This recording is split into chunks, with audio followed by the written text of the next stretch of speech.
NXT New Year's Evil was last night. Was it good? Was it bad?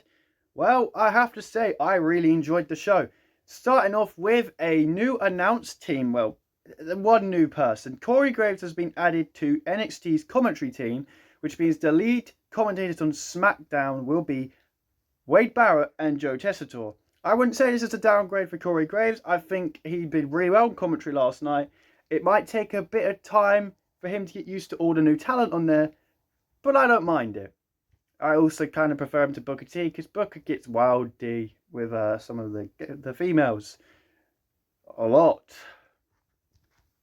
all the time. Anyway, we open up the show with the Women's Championship match.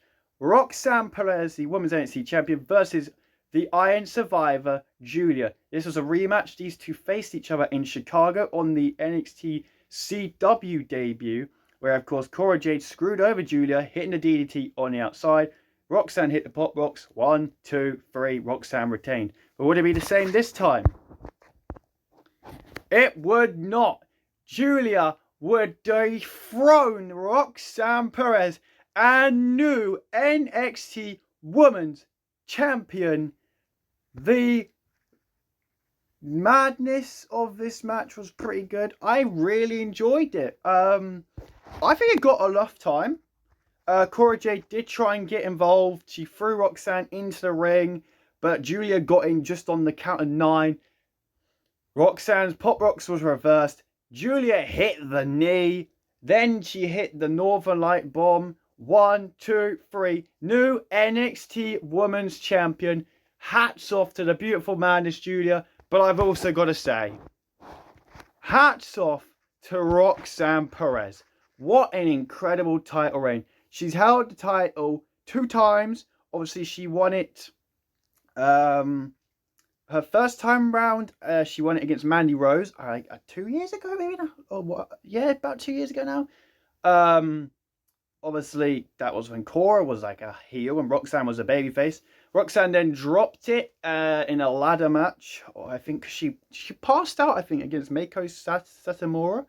The pay-per-view before. Was it Stand and Deliver? I think. Where Indy won the belt? Climbing the ladder or Heatwave? One of the two. And then Roxanne obviously won the belt back. I think she won it back at either Stand and Deliver or Vengeance Day. I know she beat Lyra Valkyria last year. She's had a fantastic reign. She's beaten Julia. I think she's beat Lola Vice. She's beaten... I know she's had quite a few matches. I can't actually remember all of them. But Roxanne Perez's reign has been phenomenal. My favourite match from Roxanne was her against Thea Hale. I don't know why. I just think it was a really good match. But Roxanne, hats off to you. A round of applause for Roxanne Perez. And I think this means Roxanne Perez is going up to the main roster. Will it be with Cora Jade? Which we move on to the NXT Fatal 4-Way #1 contender match for the Women's North American Championship. Stephanie Vaquer, Cora Jade, Kalani Jordan, and Lola Vice.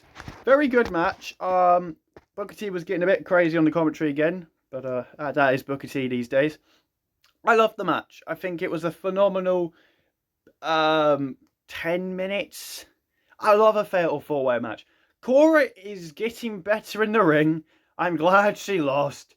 Kalani Jordan, the former champion, got pinned by Stephanie Vaquer, and it will be Stephanie Vaquer facing Fallon Henley. Or will it? We'll get on to that later. Stephanie is fantastic in the ring, and I actually want to see Julia versus Stephanie at Stand and Deliver. That's my match I want to see. I hope people haven't forgot though about Zarya. Then we had a third women's match. Now Raw obviously had one women's match and people were pissed. Oh, people. Because you got to like balance it out. I mean, come on. This match was really good. Fatal Influence, who have a banging theme song. I can't even lie. Faced the team of Shotzi Blackheart, Tatum Paxley, and Gigi Dolin. Really fun match. I think it was one of my favourite 6-woman matches I've seen for a long time. They just all went for it. JC Jane hits some ridiculously strong knees. Jasmine Nix is getting better in the ring as well. And Shotzi ends up pinning the champion Fallon Henley after hitting the ball pit off the top rope. I'm glad to see Shotzi didn't get injured going through for the suicide dive this time. She was a bit safer. Dolin's really good. Tatum Paxley's underrated. I still think they need to get a title on Paxley ASAP. Great match. And the show continues on being good. We move on to the Heritage Cup. Sudden death. Only one fall. Not like the normal rules for the Heritage Cup, because there was a controversial way that Alex King won it last time. I would say it was a controversial way he won it again this time. An accidental low blow cost Charlie Dempsey. Lexis King hit the coronation for 1, 2, 3, and we have a new Heritage Cup champion. I'm kind of happy Regal didn't get involved, but I still don't know. They might take the cup off him, because again, it could be classed as controversial. We then had Shotzi Blackheart saying that she deserves a match against Fallon Henley because she pinned the champion, which I guess is valid. So next week it'll be Shotzi Blackheart versus Stephanie Vaquer. Winner faces Fallon Henley. Cool. I think Stephanie wins, right? And Ethan Page was trying to be a bitch to Ava Raine, and out came the sumo. What the final boss's cook? I don't know. The Rock turned up. The Pebble, the Fruity Pebble, who knows? And he said about Ethan and moving up to the main roster soon. I don't know. Before that, there was a promo by Javon Evans, who can barely talk, obviously. Javon needs to get his get back on Ethan Page. And yeah, The Rock said, I don't know what the fuck I'm going to say, but I'm going to talk later on. So I was like, okay. So we knew he was main eventing.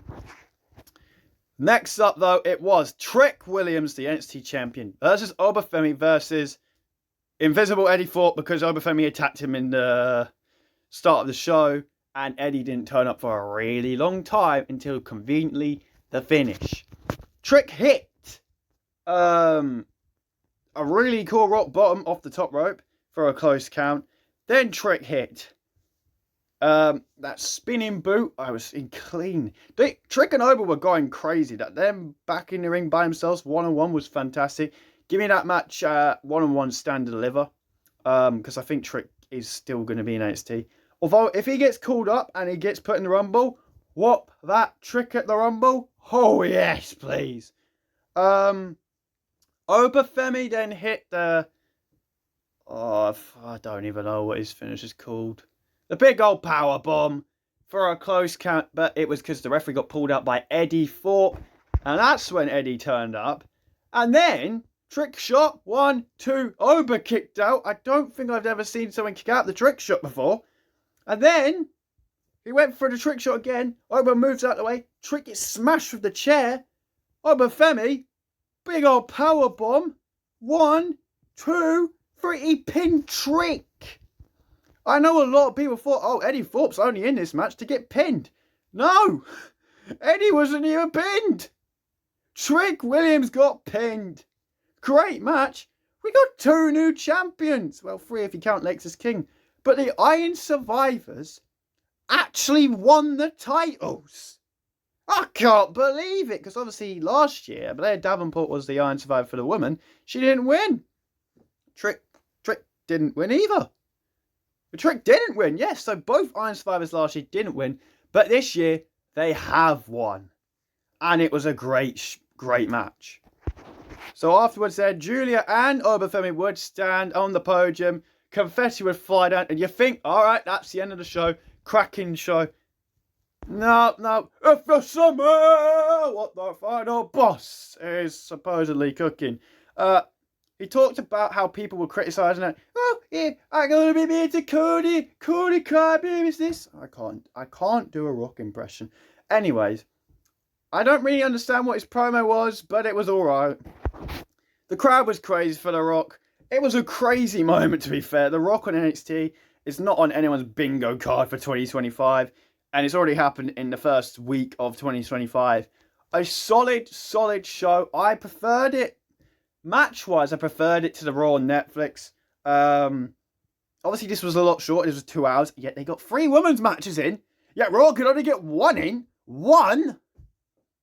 So I would give this show a 9.5 out of 10. Really good start for NXT. Can't wait to see what SmackDown does. Technically, it was on Netflix, NXT. This was actually the first time I could watch NXT because I'm from the UK and I don't have the CW. So the fact it's all on Netflix now is fucking brilliant. And yeah, I'll see you in the next review and I'm hopefully going to keep these up. Peace out.